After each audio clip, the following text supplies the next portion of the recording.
हर खबर पर होगी आपकी पकड़। डाउनलोड कीजिए एबीपी लाइव ऐप।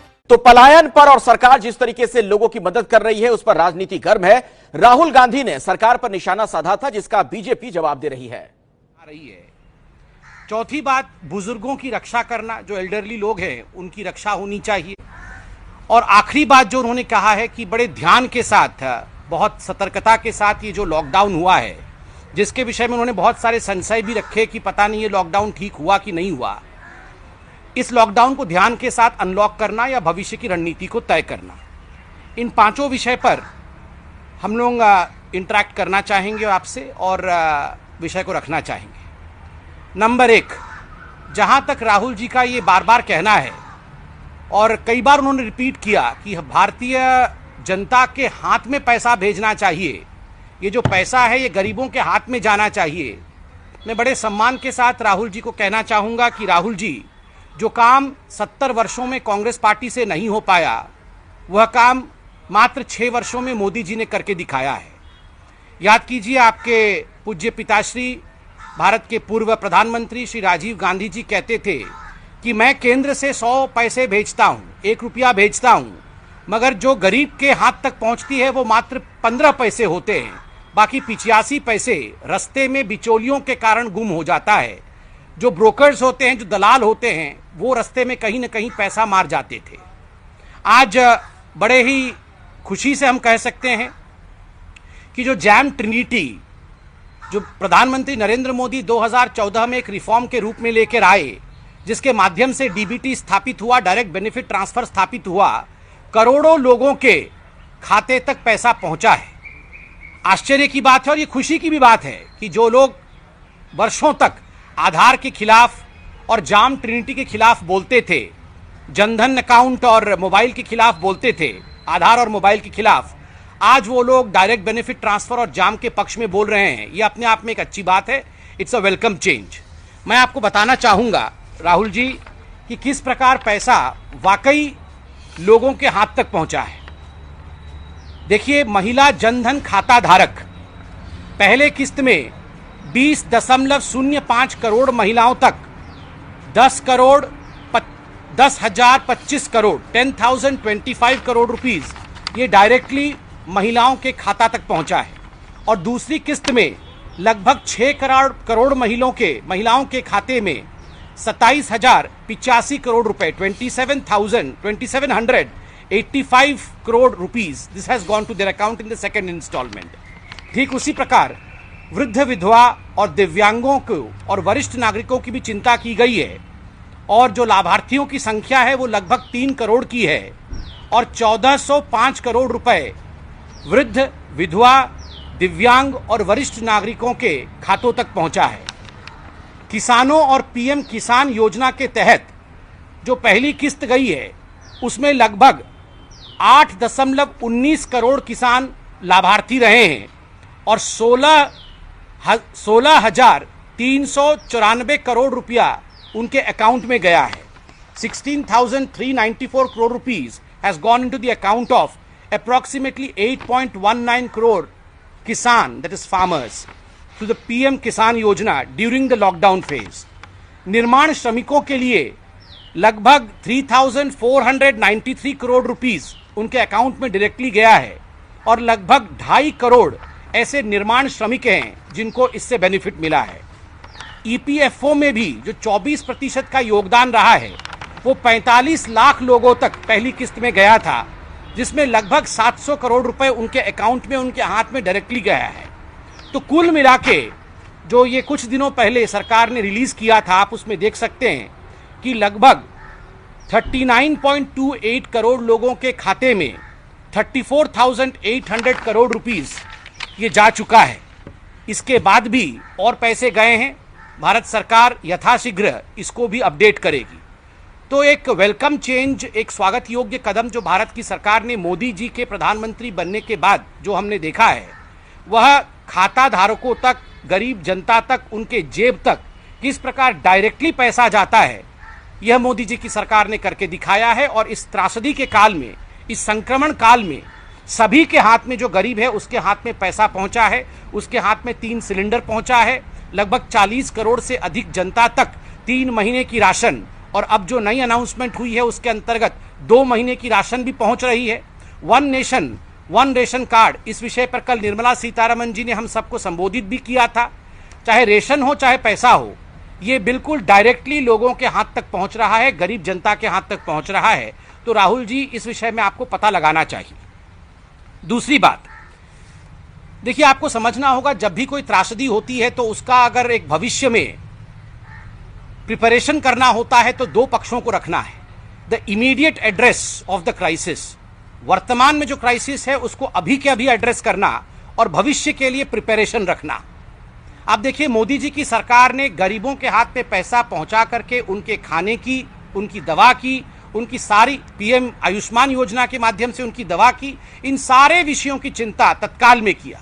भविष्य में इनकी नौकरी बनी रहे, इसके कारण थ्रू रिफॉर्म्स, बहुत सारे रिफॉर्म्स लाके और एक 20 लाख करोड़ रुपए के पैकेज के माध्यम से जिन स्थानों में ये गरीब मजदूर काम करते थे, चाहे वो एमएसएमई का क्षेत्र हो, चाहे वो कंस्ट्रक्शन का क्षेत्र हो, चाहे वो रियल एस्टेट का क्षेत्र हो, इन सारे जो क्षेत्र हैं इनको सबल बनाया है, इनको दृढ़ बनाया है।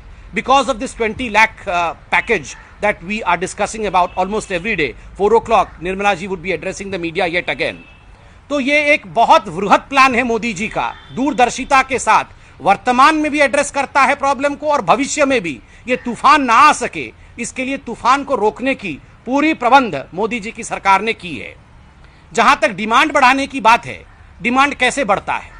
डिमांड बढ़ाने के लिए जिन क्षेत्रों में मजदूर काम करते थे उन क्षेत्रों को वायबल रखना, उन क्षेत्रों में पैसा पंप करना ताकि कंस्ट्रक्शन की एक्टिविटी बंद ना हो जाए, ताकि रियल एस्टेट की एक्टिविटी बंद ना हो जाए, ताकि लोगों के ईपीएफ के माध्यम से जो एक्स्ट्रा पैसा लोगों के पास व्यय करने के लिए आता है, चाहे वो जनधन के माध्यम से जो पैसा लोगों तक पहुंचा है, इस माध्यम से डिमांड के साइकिल को जीवित रखना, रूरल इंफ्रास्ट्रक्चर को पुश करके किस प्रकार डिमांड को आगे बढ़ाना है, यह सारी चिंता नरेंद्र मोदी जी की सरकार ने बखूबी की है। एग्रीकल्चरल रिफॉर्म के बारे में भी कल बात की गई है कि भविष्य में किस प्रकार उत्पादन को लेकर एक नूतनता देखने को मिलेगा। बहुत सारे अमेंडमेंट्स, चाहे वो अमेंडमेंट मंडी एक्ट में हुई हो, चाहे बाकी प्रावधानों में हुई हो, इन अमेंडमेंट को लेकर किसानों के जीवन को सुधारने की बात भी की गई है। राहुल जी ने आज बार बार कहा कि वो भविष्य में बहुत बड़े तूफान को देख रहे हैं। राहुल जी, प्रधानमंत्री नरेंद्र मोदी साधारण प्रधानमंत्री नहीं है। तूफानों से खेलना और तूफानों से 2-2 हाथ करना, यह उनका सदैव ही एक गुण रहा है। तूफानों से 2-2 हाथ करना और तूफानों को हरा देना, यह उनका गुण रहा है। आप याद करिए, जब हमने सत्ता संभाला था तो किस प्रकार का तूफान था?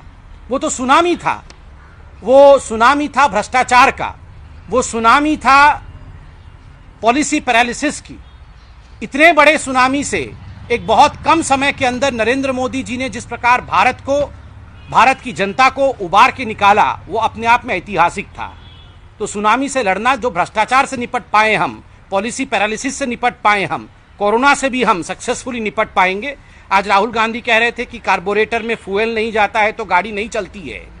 राहुल जी, बहुत सम्मान के साथ हम कहना चाहते हैं, 70 वर्षों में जिस प्रकार से कांग्रेस पार्टी ने कार्बोरेटर में भ्रष्टाचार रूपी कचरा जमा कर रखा था, उस भ्रष्टाचार रूपी कचड़े को नरेंद्र मोदी जी ने शिष्टाचार और रिफॉर्म के माध्यम से साफ किया है। हमने कार्बोरेटर को भी साफ किया है, इंजन को भी साफ किया है, पूरे तंत्र का सर्विसिंग किया है। आप बिल्कुल चिंता ना करिए, भारत एक ऐसी गाड़ी है, आज हर तूफान से मुकाबला करते हुए ये नाव, ये जहाज अपने गंतव्य स्थान तक पहुंचेगी। आज पूरा विश्व भारत का लोहा मान रहा है। और मैं इतना कहना चाहूंगा राहुल जी, बहुत आसान होता है लाइट हाउस पर खड़े होकर दूर से तूफान को देखना, बहुत आसान होता है किनारे पे खड़े होकर तूफान का आकलन करना, बहुत मुश्किल होता है कश्ती पर चढ़ करके, मल्हार बन करके कश्ती को तूफान से उबार करके निकालना।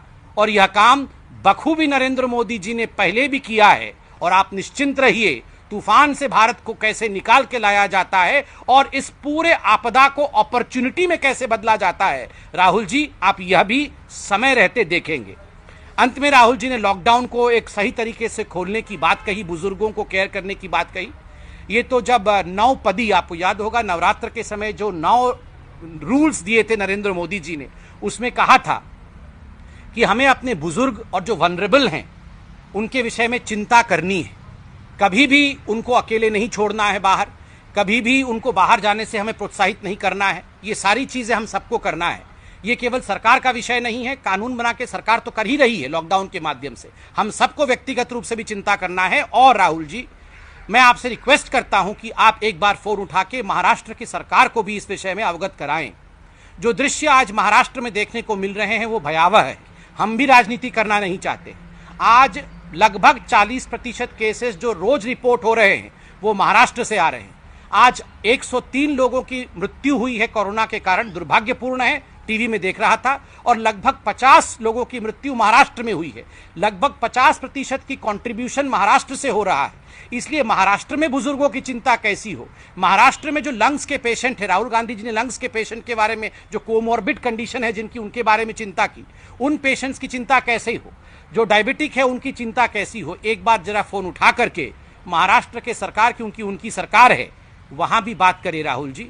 कहना बहुत आसान होता है, करना बहुत मुश्किल होता है, किंतु हमारे लिए ये बहुत अच्छी बात है कि इस विपत्ति काल में भारत में एक डिटरमाइंड और डेडिकेटेड प्रधानमंत्री हैं, जो केवल कहते नहीं हैं, वो करके दिखाते हैं और भारत को इस परिस्थिति से वो उबार के लेके आएंगे। और ये हमने एक साइंटिफिक टेम्परामेंट के साथ लॉकडाउन के समय देखा भी है। बहुत बहुत धन्यवाद मित्रों, आप सब सुरक्षित रहें, देश सुरक्षित रहे और हम कोरोना काल में कोरोना को हरा करके भारत वर्ष निकल कर आए।